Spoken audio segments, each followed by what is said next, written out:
Hey everybody, welcome back. We're here to do power chords today.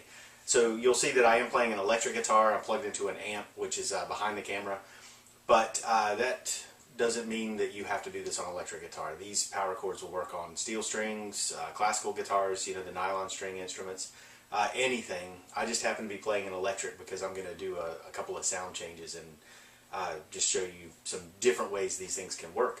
So what we're going to do is I'm going to explain how the power chords work and then give you a couple of exercises, and in a set of future videos we'll talk about how to incorporate these things into tunes that you may already know, and they're pretty much the building blocks of most rock songs, but you can use them for other things too. You can use them for like blues and that kind of thing. So just to get going right away though, let's talk about how to start with a just a basic 6-string power chord. Not 6-string, but 6th string. So this is the power chord that starts on string number 6, and you just put your first finger on any fret. And just for the sake of this exercise, let's do 3rd fret. And what you're going to do is add your 3rd finger to the next string 2 frets higher. So if your first finger is on the low string 3rd fret, your 3rd finger is going to be on string number 5 on the 5th fret. And then you're only going to play those 2 strings. And at first, just for the basic power chord for this video, we're going to use our pick to play just strings 6 and 5 at the same time, and let your pick rest on string 4 if that helps. So it'll sound like this. Just 2 strings. So here's string 6 on fret 3, and then we add string 5, fret 5 with our 3rd finger, and it sounds like that, and played together they sound like this. Now this is a movable power chord because there are no open strings, and you can move that to any fret. So to get going, just do the low string and maybe start on fret 1, so that'll be finger 1 fret 1, finger 3 fret 3, and that's string 6 and 5 again, and it'll sound like this. And then let's move up a fret, 2 and 4, 3 5, 4 6, 5 7, and you can keep going up. So I'll start to call just the first finger fret number. So if I say power chord on fret 6 or 7, fret 8, I'm always referring to this first finger. So to do that again, we'll go back to fret 1 and just play, again referring to first finger, power chord on fret 1, fret 2, 3, 4, 5, 6, 7, 8, 9, 10, 11, and 12. When you hit 13, you're back to the same note that is on fret 1. Now, if you want to understand what the notes are you're playing, there's a video on my site called Finding Notes on the Low String.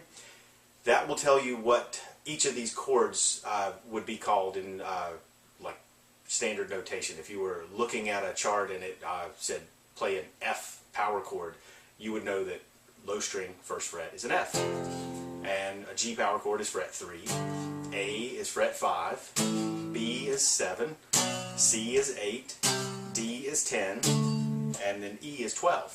So that video will help you understand why those letters are in that particular pattern. So go back and watch that if you'd like to. But for now, just make sure you practice on the low string all of your power chords, because the frets get narrower as we climb. So right here on fret 15, there's not a whole lot of space between fingers 1 and 3. But down here on fret 1, there's a lot more space. So make sure you practice up and down the neck.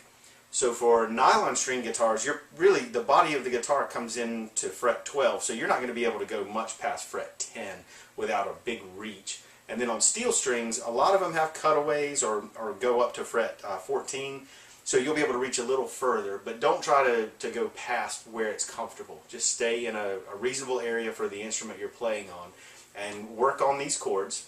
When you feel confident with the low string, move to string 5 and do the exact same thing. So on string 5, you just put your first finger on any fret. I'll start on fret 5 just for the sake of this exercise, and then we'll add 3rd finger to fret 7 and do the same shape. So it's any string, first finger, and then the next adjacent string going up in pitch, or physically down towards the floor 2 frets higher. So first finger on fret 5, third finger fret 7, and then that's a power chord as well. And that's movable. And so we'll be able to do that on strings 6 and on strings or string 5 and string 4. But that's about it for right now. If we go to string 3, we have to make some modifications. And as a general rule, the use that we're going to apply all these power chords to will be covered by strings 6, 5, and 4. And again, I'm referring to what your first finger is holding. So when your first finger holds string 6 on any fret, your third finger is on string 5. And when you move your first finger to string 5, your third finger goes to string 4. And if you move to string 4 with your first finger, your third finger goes to string 3. Now the only thing we need to add to this to have the complete collection is the open power chord, and there are only 3 of those for our purposes in this video. So all we have to do to see how this works is play a power chord on fret 1, so that's first finger first fret on the low string, and then third finger third fret on string 5. And if we were to just remove 1 from each of these, make fret 1 fret 0, and then make fret 3 fret 2, you'll see how that shape kind of turns into the open power chord. But what we usually do is use either finger 1 or finger 2 for that. So if we were playing, for example, a blues shuffle, we may do something like this with our first finger. Even though we're on the 2nd fret, we still use first finger.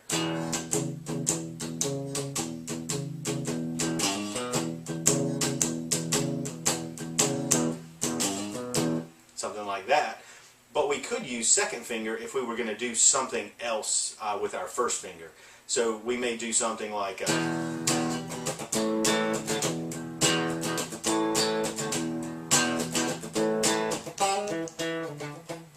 something like that. And I needed my first finger back there to cover that first fret on the 3rd string.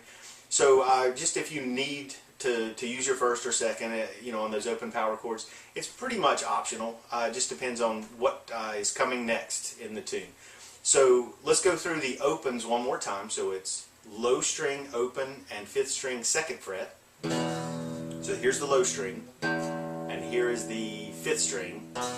And I'm just using my first finger just for the sake of this video.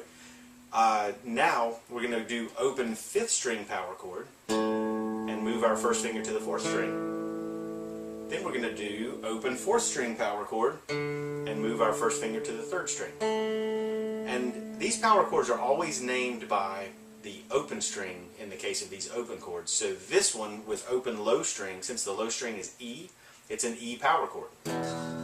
And then the 5th string open with the 4th string 2nd fret is an A power chord because the 5th string is the note A.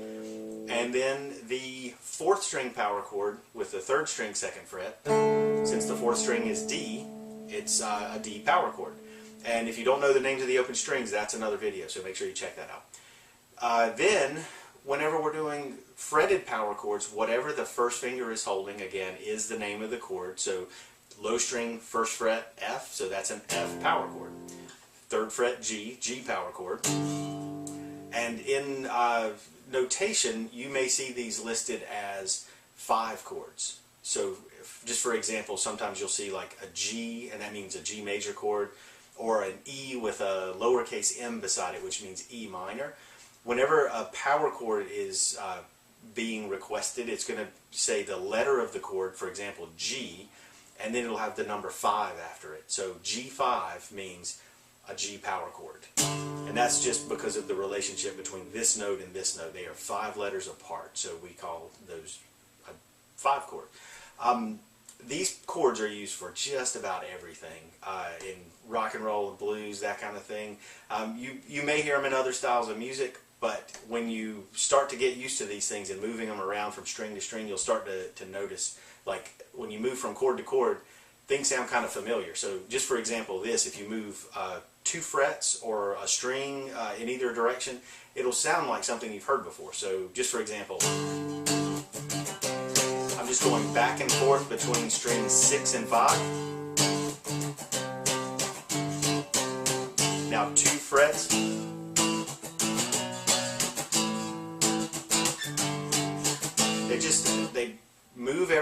they sound familiar. And I'm going to change sounds now and give you a little sample of what these things can do, like just for example, like in the rock style. So be right back. Okay, so if you're using power chords like to play rock stuff, basically I've changed the sound on my amp, put a little overdrive on there, and you can hear what these things are designed to do with this kind of sound. So check this out.